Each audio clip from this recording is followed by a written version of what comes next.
It's a place where I love to be. Look in a book, here's a story for you. Who makes stories when the day is through? Who makes stories when the day is through? Story makers, working through the night till the rising sun. Story makers, stories are fabulous, stories are fun. Byron Wordsworth. Jelly and Jackson. Working through the night till the rising sun. Story makers, stories are fabulous, stories are fun. Come and be a story maker. I think it's time to go home, everyone.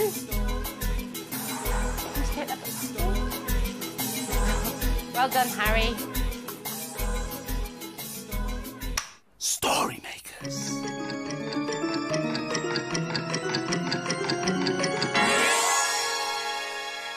Story makers.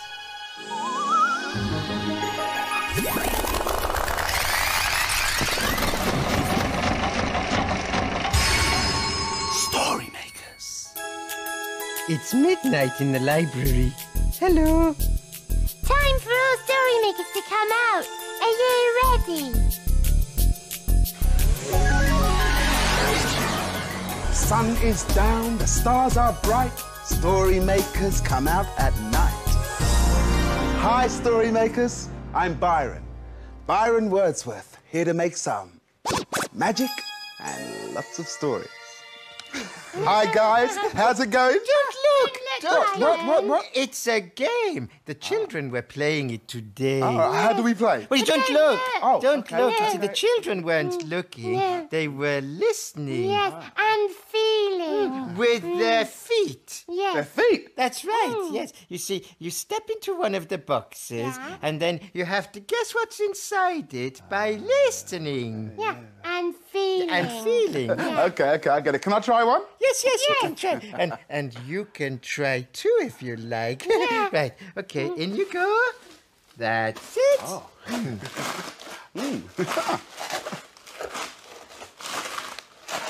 What does it feel like? It feels kind of crunchy. It sounds kind of crunchy too, yeah? Yeah, it's a bit like walking on a stony beach.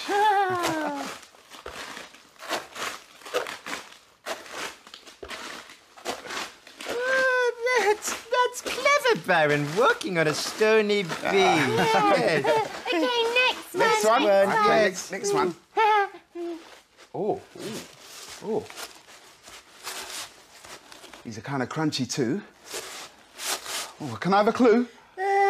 They're soft when they are green and crunchy when they are brown. Soft when they're green and crunchy when they're brown. I know. Crispy, crunchy autumn leaves. They turn yellow and then brown. And orange. Oh, and orange, yes, that's right, Jelly. And then they fall off the trees before winter. Yes. That's right. Ready for new leaves to grow in the spring. Last one, Byron. Right, last one. Last one, right. Here you get. Oh. This feels kind of strange. Well, what does it feel like? Kind of crunchy and squeaky too. Listen. I know what this is. It's the stuff you sometimes put in parcels to stop the things you're sending getting damaged. That's right. It's polystyrene. I love this stuff. Yes, it's a bit like snow. Like snow? Yes. Oh, yeah, Giles. I see what you mean. It's like snow. And you know what, Byron? Yeah. We could put some of that stuff in the story machine and maybe we would get a story about snow. I love snow. So do I. Oh, well, we can give it a try. It'll be nice to have a story with lots of snow in it. Oh, yikes. What was that? Oh, it's my car. I'm sorry, Jax. I didn't see it. Oh, I think I've broken it. It does look rather squashed. Oh, I'm sorry, Jax, my man. Are we going to make a story now? Ah, come on, Gels. Let's see if we can make a snowy story. Oh, yes. Please can we have a story with snow in it? We're going to need lots of imagination to make the story machine work. Yeah. Are you ready? Imagine. Imagine. Imagine a story.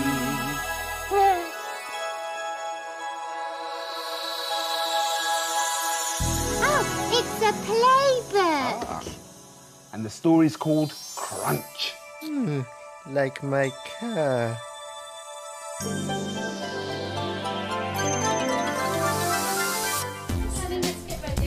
Today, we're going to play in the garden. But first, we need to put on our coats,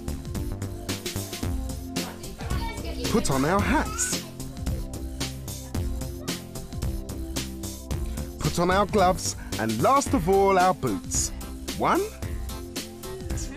2. Get all our clothes on and wrap up warm. Can you guess why? Because it's snowing!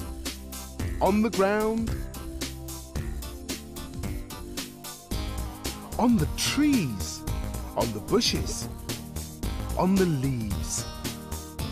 Everything is still and quiet, beautiful and white. But not for long. Crunch, crunch, crunch, go feet in the snow. Crunch, crunch, crunch, making footprints as we go. Run around the garden, running round and around. Run around the garden, making lots of sound. Crunch, crunch, crunch. Catching snowflakes falling from the sky. Soft and tingly, open wide. Crunch, crunch, crunch. Making snowballs all round and bright. Crunch, crunch, crunch. Falling and jumping. Slipping. And sliding on the icy, slippery snow. Crunch, crunch, crunch. Heavy snow on the branches of the trees.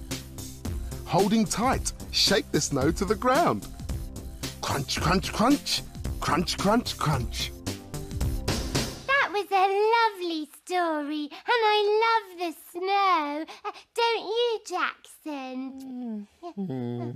Jackson, Byron sent you this crunchy celery, and he says he's sorry. Well, yes, I know, but my car's still crushed. Well, perhaps we could make a story with it. Oh, no, I don't want to do that. Oh, all right. Well, I could make you a story anyway. Would you like that?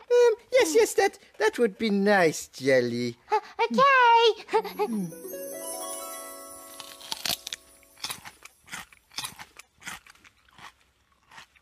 Now, what shall I put in? No, I know. My celery leaves. You'll help me, won't you? Imagine, imagine, imagine a story.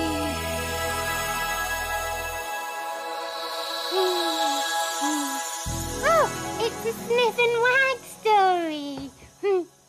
What's it called, Jackson? The Leaf Heap. Sniff and Wag are friends. When the day ends and the sky grows dark, they sneak into the park through a hole in the fence. One night, Sniff and Wag are out for a stroll when they find a heap of leaves as high as a hill. All yellowish green and reddy brown is the crinkly, wrinkly, leafy mound. Wow, yaps Wag, a leaf heap to leap on. What could be more fun? And she burrows down into the leaves until she's quite gone. Not a whisker to be seen. Then a little muffled voice yaps, "Come on, Sniff, try and find me." In dives Sniff, snuffling and rustling, yipping and yapping, scattering leaves this way and that, until the leaf heap is quite flat. And look, there's Wag. "Found you," barks Sniff. But Wag isn't the only one who's been hiding in the leaf heap. "Look what you've done to my leafy house," squeaks a rather cross Mother Mouse. "You've scattered all the leaves this way and that, and now my 8 baby mouselets have nowhere to nap." "Oh, sorry about that," say Sniff and Wag. Oh, what about me? Says the hedgehog, looking all forlorn. Without my lovely Leaf Heap, there's nowhere to keep warm. We were all very happy under there. You really should take more care, mumbled two rather sad-looking snails. Oh, dearie me, says the hedgehog. Whatever shall we do? Don't worry, says Wag. We'll make another leaf heap for you. All the creatures hunt for leaves, lots of beautiful red ones. They add feathers and moss and even some twigs. Oh, it's the loveliest, leafiest, twiggiest leaf heap you ever did see, says the hedgehog, looking very pleased. Hip, hip, hooray for Sniff and Wag! Cheer all the little creatures.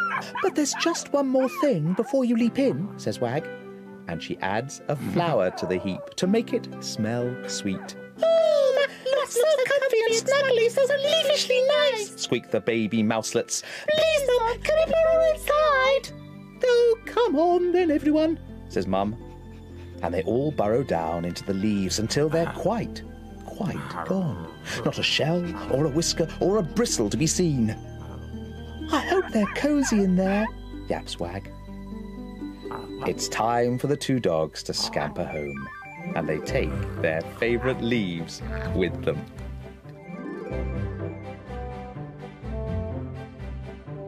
Good night.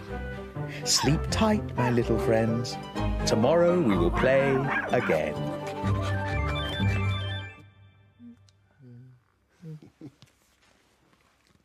Oh, great story, Jax. The animals all got their home back. Oh, yes, I'm glad about that, Byron.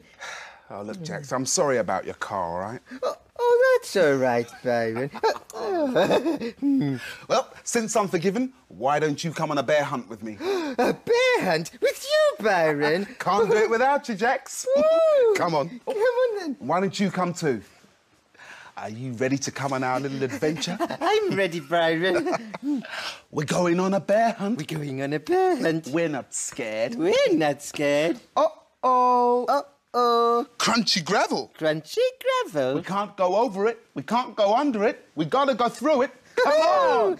Crunch, scrunch, crunch, scrunch, crunch, scrunch, crunch, scrunch. Are you enjoying our adventure? We're going on a bear hunt. We're going on a bear hunt. We're not scared. We're not scared. Uh-oh. Uh-oh. Tall grass. Tall grass. We can't go over it. We can't go under it. We gotta go through it. Come on! Come on! Swish, swish, swish, swish, swish, swish, swish, swish. We're going on a bear hunt. We're going on a bear hunt. We're not scared. We're not scared. Uh-oh. Uh-oh. A dark cave. Dark cave. Dark and slimy. Dark and slimy. What's inside? It's a jelly bear.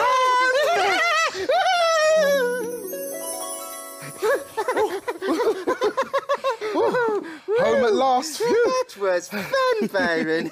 It was, wasn't it? I think it's time to make a story. Yes. Oh, Byron. Yes? We could use this if you like.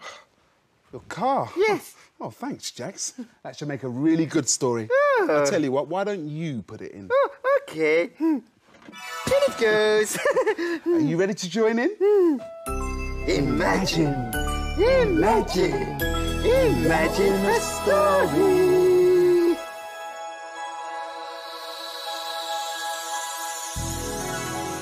It's a blue cow story. Blue cow and the car cruncher.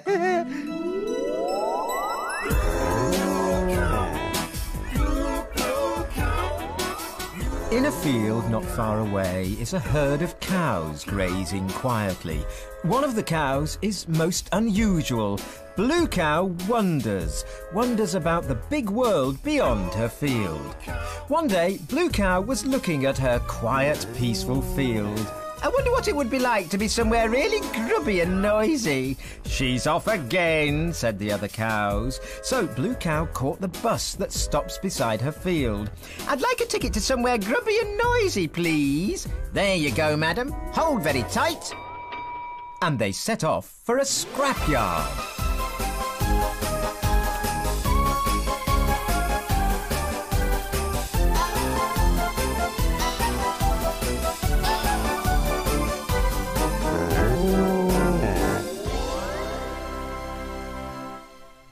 And then they arrived.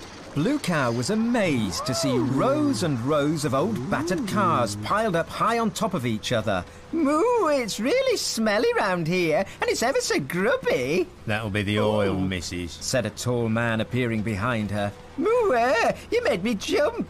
I'm sorry, I didn't mean to be rude about your smelly scrapyard. Actually, I like it, although it's not quite what I'm used to. Have you come to scrap a car you don't want anymore, missus? Asked the tall man. Scrap a car? Well, I don't really know. This is where cars come when no one wants them anymore, when they're ready for recycling. Oh, I see, said Blue Cow. How fascinating. And that is Bertha, the car crashing machine.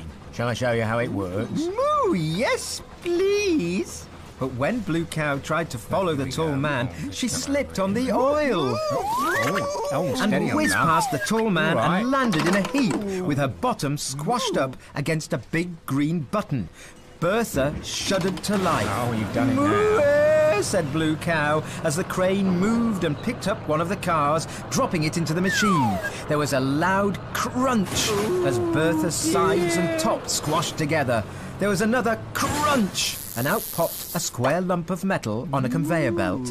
Moo, I'm very sorry. I seem to have crushed one of your cars. Oh, not to worry, said the tall man. You've done me a favour. The cars have to be crunched and crushed so they can be melted down easily, and the metal used again. Goodness me, said Blue Cow. I've never heard anything quite so crunchingly loud.